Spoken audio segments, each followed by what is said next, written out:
मुस्लिमों पर कार्रवाई को लेकर फ्रांस तुर्की में ठनी। फ्रांस ने तुर्की से तोड़े सभी राजनयिक संबंध। धर्मयुद्ध की लड़ाई में झुलस सकता है मिडिल ईस्ट।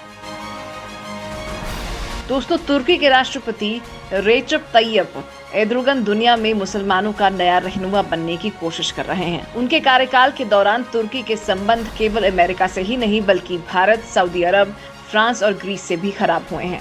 वे लगातार ऐसे बयान दे रहे हैं जो किसी भी मुल्क के लिए स्वीकार नहीं हो सकता है। उन्होंने कट्टरपंथियों के खिलाफ फ्रांस के एक्शन पर भड़कते हुए इमैनुअल मैक्रों को दिमागी जांच करवाने की नसीहत दे दी है, जिसके बाद फ्रांस ने तुर्की से अपने संबंध तोड़ लिए हैं। पहले से जंग की आग में झुलसते मिडिल ईस्ट में इस नए बवाल ने महायुद्ध को धर्मयुद्ध में तब्दील कर दिया है। अभी तक ये दोनों देश आर्मेनिया और अजरबैजान के बीच चल रहे युद्ध को लेकर आमने सामने थे, लेकिन अब फ्रांस में टीचर की हत्या के बाद मुस्लिमों पर हुई कार्रवाई से दोनों देशों के बीच जुबानी जंग तेज हो गई है।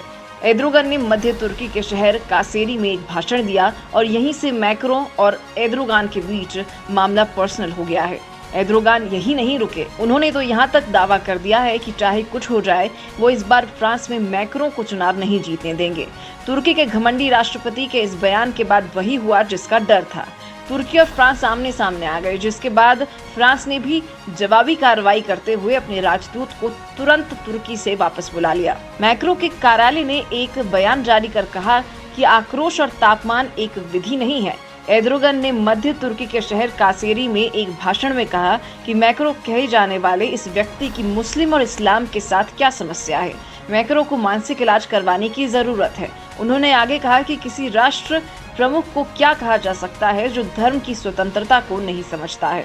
दरअसल मैक्रो ने इस्लामिक कट्टरता के खिलाफ मोर्चा खोला हुआ है, लेकिन तुर्की के राष्ट्रपति एर्दोगन इस्लामिक दुनिया का खलीफा बनने के लिए हर मामले में टांग अड़ा रहे हैं। कमाल पाशा के तुर्की जैसे लोकतांत्रिक पहचान वाले देश को एर्दोगन कट्टर इस्लामिक मुल्क बनाने पर तुले हैं।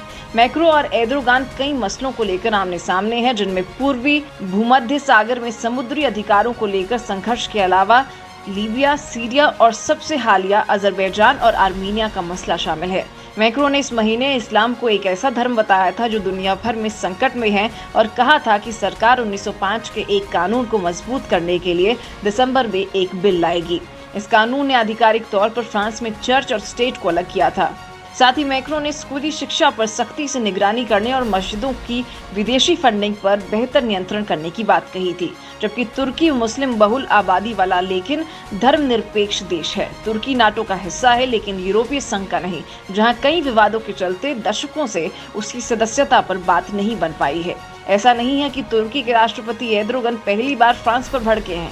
उन्होंने पहले भी ग्रीस का समर्थन करने और भूमध्य सागर में फ्रांसीसी सेना की तैनाती पर जमकर गुस्सा दिखाया था। एर्दोगन तो फ्रांस पर युद्ध भड़काने तक का आरोप लगा चुके हैं। तुर्की ने सीधे शब्दों में कहा था कि इस क्षेत्र में सेना को तैनात कर फ्रांस बस तनाव को और बढ़ाएगा। मुसलमानों का मसीहा बनना चाहते हैं एर्दोगन। दरअसल तुर्की के राष्ट्रपति एर्दोगन दुनिया में मुसलमानों का नया मसीहा बनना चाहते हैं। ऐसे में उन्हें जहां भी मुसलमानों के खिलाफ कुछ भी दिखता है वे तुरंत कूद पड़ते हैं। फ्रांस ने हाल ही में एक शिक्षक की गला काटकर हत्या करने की घटना के बाद मुस्लिम कट्टरपंथियों के खिलाफ एक अभियान चलाया हुआ है। इससे एर्दोगन को फ्रांस के खिलाफ जहर उगलने का मौका मिल गया। इसके अलावा तुर्की भूमध्य सागर के गैस और तेल से भरे क्षेत्र पर कब्जा करना चाहता है। इसलिए आए दिन तुर्की के समुद्री तेल खोजी शिप कभी ग्रीस तो कभी साइप्रस के जलसीमा में घुस रहे हैं। इसी को लेकर ग्रीस और तुर्की में तनाव इतना बढ़ गया था कि दोनों देशों की सेनाओं के बीच जंग के हालात बन गए थे। वहीं फ्रांस समेत यूरोपीय यूनियन के कई देश ग्रीस का समर्थन भी कर रहे हैं। एर्दोगन धर्म और देश प्रेम की बातें लोगों का ध्यान असली मुद्दों से भटकाने के लिए भी कर रहे हैं।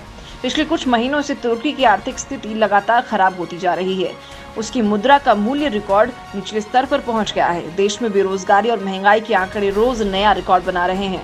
तुर्की में पहले भी विद्रोह हो चुका है, जिसको एर्दोगन ने सेना के दम पर कुचल दिया था। ऐसे में वो इन मुद्दों के सहारे लोगों का ध्यान दूसरे मुद्दों पर केंद्रित करने की कोशिश कर रहे हैं।